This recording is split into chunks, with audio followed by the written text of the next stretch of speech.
Last week, one of my viewers wrote something to me. He said, "What you talk about is all well and good, but there's no income here for me to redirect. Even if I tightened my belt," he said, "there's nothing left to tighten." When I read that line, stared at the screen for a long time. Because that line isn't an excuse. That line is a reality millions of people are living. Rent goes up, groceries go up, the paycheck stands still. And when someone tells you to start saving, you feel like laughing in their face. Today, this is exactly where I want to speak to you from. I'm not going to lie to you. There's no magic formula in this video, but there is a real way out, and I'm going to show you that way through someone just like you. Come, let me introduce you to a man, 34 years old. He works in a shipping warehouse. His wage is just a little above minimum. He rents his home. He barely makes it to the end of the month. No car, no savings, no inheritance. On the 20th of every month, his account resets to zero. This man has no name because this man might just be you. One evening, heading home from work, he watches a video on his phone. The man in the video says, "Set aside 10% of your income for invest." Our man laughs bitterly. 10%? By the end of the month, he's got 0% left. He slips the phone back in his pocket. But that night, one sentence won't leave his head. What if the problem isn't only the income? The next evening, he sits down at the table. He puts a sheet of paper in front of him and picks up a pen. And for the first time in his life, he starts writing down where his money goes. This scene might sound dull to you, but this quiet moment at the table is the turning point of the whole story. Because most people guess where their money goes. They don't actually know. The more he writes, the more it surprises. First discovery. There are 3 digital subscriptions on his phone. One of them he hasn't opened in 6 months. The second he opens maybe once a month. The third he doesn't even remember signing up. Added together, the 3 look like a tiny amount. But over a year, they add up to half a month's pay. Second discovery, his bank charges him an account maintenance fee every month. A small, silent, sneaky little deduction. He'd never once noticed it because nobody ever notices it. Third discovery, there's an old installment debt on his credit card. The principal was paid off long ago, but the interest still keeps flowing. Fourth discovery is the one that stings the most. The little things he buys every single day on his way to work. Coffee, a bottle of water, a snack. On its own, not one of them is guilt. But at the end of the month, all of it together turns into an invisible second rent. Now stop and pay attention, my friend. The man wasn't doing any of this for pleasure. These weren't luxury. These were leaks. And here's the most dangerous thing about a leak. It's invisible. No matter how much water you pour into a bucket with a hole, it never fills. The man's problem wasn't only that he earned too little. It was that part of what he earned was evaporating without him even knowing. That night, the man makes a list. He cancels the 2 subscriptions he doesn't use. He calls his bank and switches to the free account type.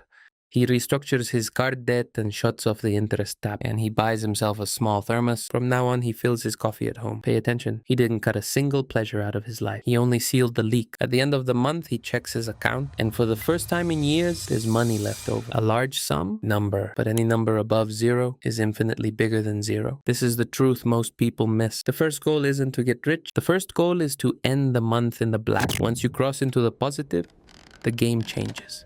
Now, I can almost hear a group of you on the other side of the screen. You're saying, "Nice, my friend, but I don't even have subscription. I already fill my coffee at home. I'm already cutting back. There's nothing left to trim." And you're completely right. The leak hunt was for those who aren't aware of it. You passed that stage a long time ago. But don't you dare leave, because the real act of this story is just beginning. Cutting back has a ceiling. You can only cut down to 0. But earning has no ceiling at all. And our man is about to discover exactly that. The man now has a small surplus in his hand. But he knows you can't get rich by cutting alone. There's a limit to how much you can trim. But earning has no limit. The man asks himself an honest question. What do I actually have? He has no money, but he has 2 things. 2 free hours in the evenings. And an organizing skill he's spent years learning in the warehouse. Don't underestimate it. Every single person has something they can sell. The man goes to the movers in his neighborhood. On weekends, he takes on packing and loading work for a small hourly rate. The first month he works only 4 days. What he earns isn't even 10% of his salary. But pay attention, that famous 10% is exactly how it's born. The 10% the man in the video talked about doesn't have to come out of your salary. It can come from the outs. 3 months later,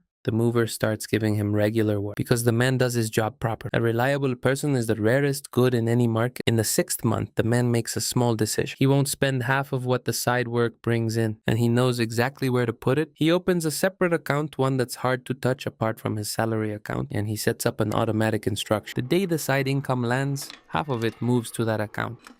6 months on, there are 2 incomes on the man's table. One is his salary, still not enough just like before. The other is his side work, growing. And right here is where the trap that catches most people wait. When income rises, spending wants to rise too. Fatigue whispers, "You've earned it, take it easy for a bit." The man hears that voice, but he remembers something. What he sold to earn this money?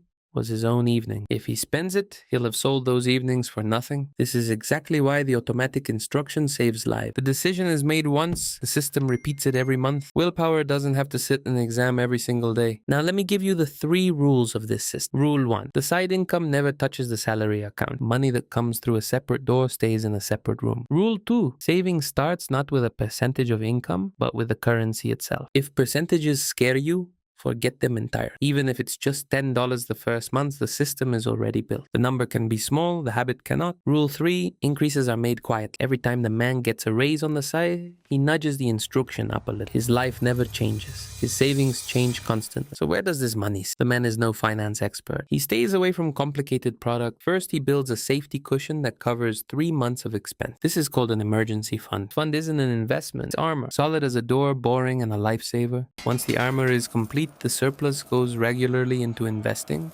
into the kind of investment that's broad, low cost, and asks for patience. I've explained the details in my other videos. The point here isn't the vehicle. The point here is the system itself. Now let's fast forward. 1 year passes. The man's emergency armor is complete. 2 years pass. His side work at the movers has become skilled and his hourly rate has gone up. Now he works fewer hours a month for the same money. 3 years pass. And now I'm going to show you the most important scene of this whole story.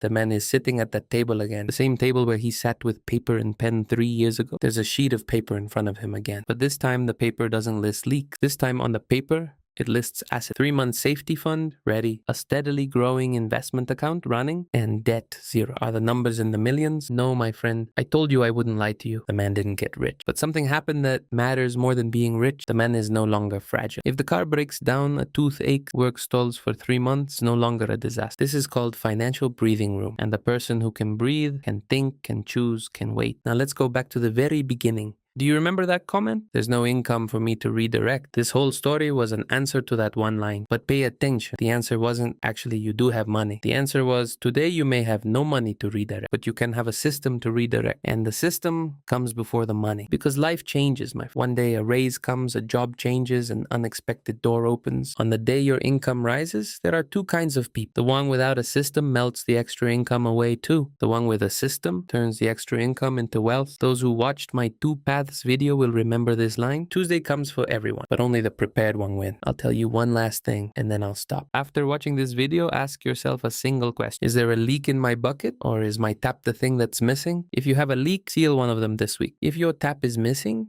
go look this week for 1 hour of extra income. If it's neither and you truly are at 0, then let your first savings not be money. Let your first savings be knowledge, be skill. Because what you learn today is the money you earn tomorrow. And to that viewer who left the comment, I'm speaking to you right now. You're right. Precisely because you're right, you must begin. Start small, start quietly, but start today. If you've watched this video all the way to here, you've already taken the first step. Until we meet again, dear viewer.